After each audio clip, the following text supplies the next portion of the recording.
पौराणिक मान्यताओं के अनुसार कई ऋषि और मुनियों ने क्रोधित होने पर श्राप दे दिया है, लेकिन ऐसे कई श्राप महाभारत के काल में दिए गए थे और आज भी उनका असर धरती पर दिखता है। पांडवों की पत्नी द्रौपदी का किरदार भी बहुत रोचक रहा है। द्रौपदी को पंचाल राज्य के नाम के आधार पर पांचाली भी कहा जाता है। द्रौपदी ने स्वयंवर रचाया था और उसकी शादी पांडवों के साथ हुई थी। इसके पीछे एक महत्वपूर्ण कथा है। लेकिन शादी के बाद उनकी अनेकों शर्तों का पालन पांडवों को करना पड़ा। पूरे इतिहास में उनके जैसी स्त्री नहीं हुई है। द्रौपदी के साथ जितना अन्याय हुआ है उतना किसी के साथ भी नहीं हुआ है।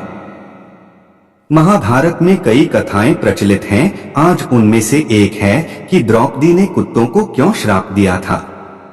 द्रौपदी के दिए हुए कई श्राप आज भी धरती पर अपना असर लिए हुए हैं। जब द्रौपदी 5 पांडवों के साथ विवाह करके आई तो उन्होंने एक शर्त रखी थी कि एक समय पर केवल एक भाई ही द्रौपदी के कक्ष में प्रवेश करेगा। जो भी कोई कमरे में जाएगा वो अपने जूते बाहर दरवाजे पर रख देगा।